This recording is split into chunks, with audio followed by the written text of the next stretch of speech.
Does anybody remember the Rings of Power? It's funny, at the time of that show's release, I was so angry. And the internet was so angry.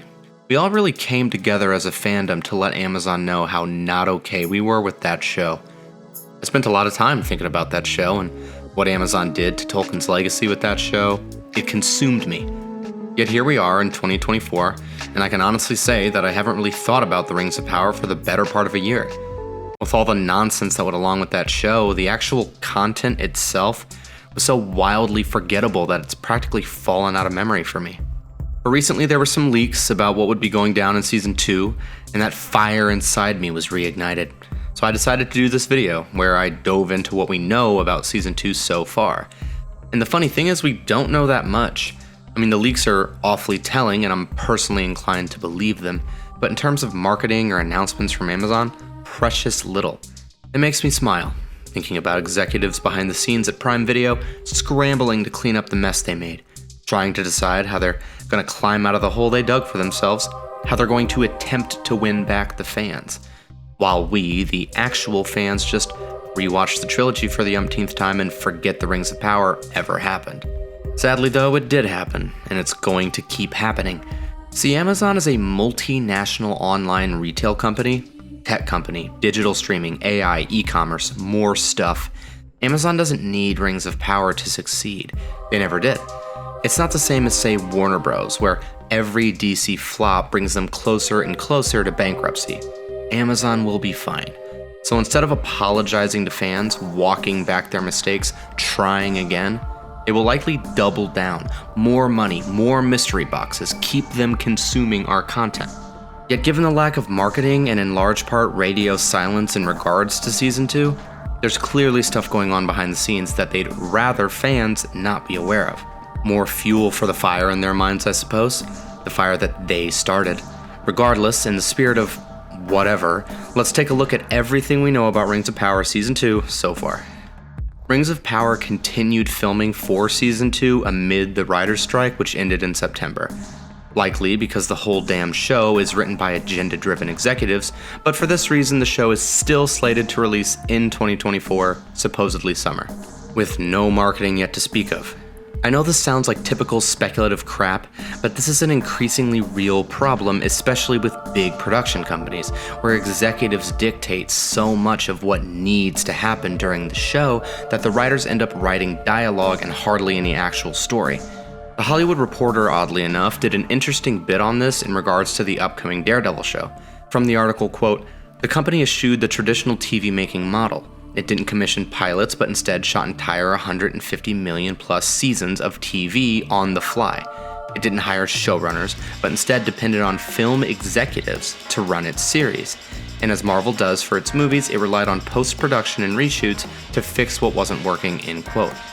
Disney isn't Amazon. But I like this article because even though it's coming from the Hollywood Reporter, it acknowledges some of the creative holdups these production companies are facing, relying on executives and marketing strategies to make their shows and films profitable instead of allowing creatives to do their jobs and put out a good product. With all the behind-the-scenes nonsense that went on during the making of the Rings of Power, executives hired and fired, multiple different showrunners tossed around in the beginning, multiple versions of the show written, it's clear that when it all came together at the end, likely by mandate, it had turned into a load of trash. Way too many people had a hand in the making of this show. The wrong people. No surprise they went on ahead and made the show without the help of loads of creatives, because hey, it's just content, right? Not the legacy of the greatest fantasy writer of all time or anything. Anyhow, kind of in addition to the previous topic, there's been a rumor floating around that the showrunners have been fired. They certainly took the brunt of the heat when it came to the numerous misfires of the show. These remain only rumors for now, but given the lack of coverage for Season 2, I'm thinking there might be some validity to these claims. Amazon announced that all of the episodes in Season 2 are being directed by women, because that's news for some reason.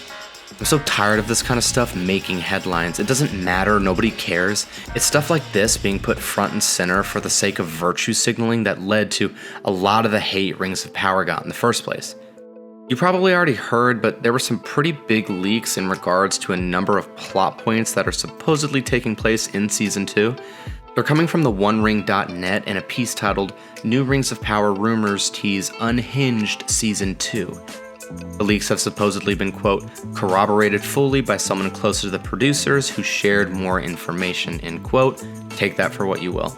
I did a whole separate video on these leaks, went over them, and as a Tolkien geek, I went over the real lore versus what they were seemingly trying to do.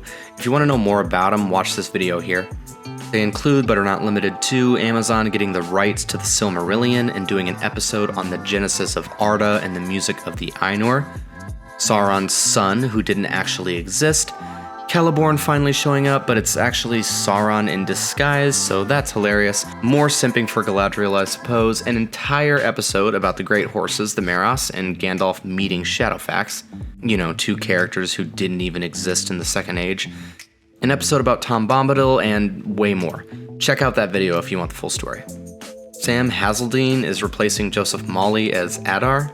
Mawley got out when he saw his chance, thank God. He was like the best part of the show.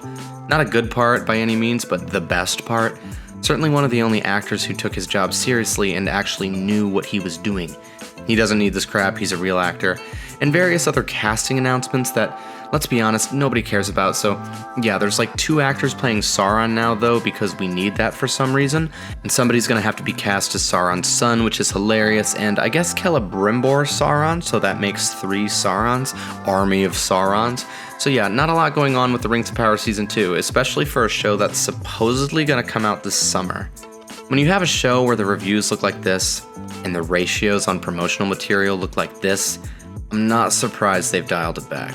They're starting to figure it out. Now all they have to do is keep dialing it back until they can reverse time and never make this show. Thanks for watching, guys. Please subscribe. I really love making these and I'd like to keep making them, so please subscribe and like the video. If you stuck around this long, I thank you for watching. Have a great day.